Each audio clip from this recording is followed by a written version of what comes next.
సత్యసాక్షి అనుదిన మన్నా ద్వారా మీ అందరికీ శుభోదయం.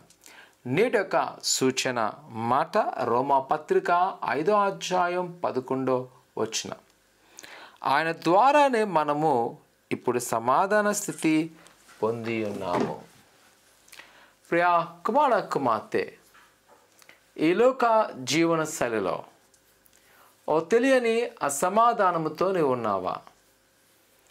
లేదా నీ జీవితంలో చాలా కొదువుతో కొరతతో అర్థము కాని అయోమయమైన పరిస్థితిలో నీవు ఉన్నావా? అయితే నేను ప్రభువైన యేసుక్రీస్తుతో ఒక సన్నిహితమైన సంబంధాన్ని కలిగి ఉండాలి. ఒకవేళ మీరు క్రీస్తుని ఎరగని వారైతే క్రీస్తుని తెలుసుకోవడము ఇది చాలా ఆశీర్వాదం. ఎందుకంటే ఆయన వలనే మనకు సమాధాన స్థితి కలిగి ఉన్నది. ప్రభువు అయిన యేసుక్రీస్తు తన పరిశుద్ధాత్మను మనకు అనుగ్రహించింది దేనికంటే తన శాంతిని మనకు అనుగ్రహించడం కొరకు. ఆయన సమాధానముతో మనల్ని నింపి ఉన్నాడు.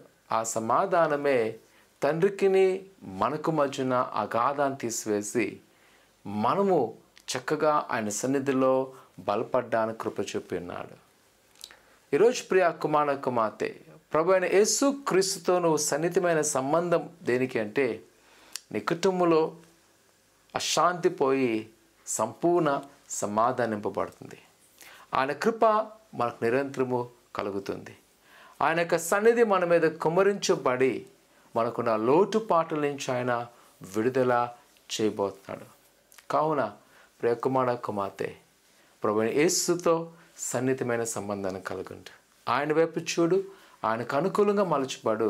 ప్రభువు నీ జీవితాన్ని మార్చేయబోతున్నాడు. ప్రార్థన చేసుకుందాం. పరిశుద్ధుడా ఘనమైన దేవా, నీ కొందాలు నీ బిడ్డైన వారు మీరు జ్ఞాపకం చేసుకొని నీ దీవెన నీ ఆశీర్వదింపండి. వారికున్న కొదులు వారికున్న ఆటంకాలు యేసు నామమున విడుదల చేసి నీ హస్తాల్లో భద్రపరచండి. వారు ఏదైతే అడుగుతున్నారో వాటిని నెరవేర్చి నీ ఆశీర్వాదముతో నింపమని యేసు నామమున అడుగుతున్నాం తండ్రి, ఆమేన్. ప్రభువైన యేసుని నమ్మకించండి. ఆయన పరిస్థితిని మార్చివేయను గాక. ఆమేన్.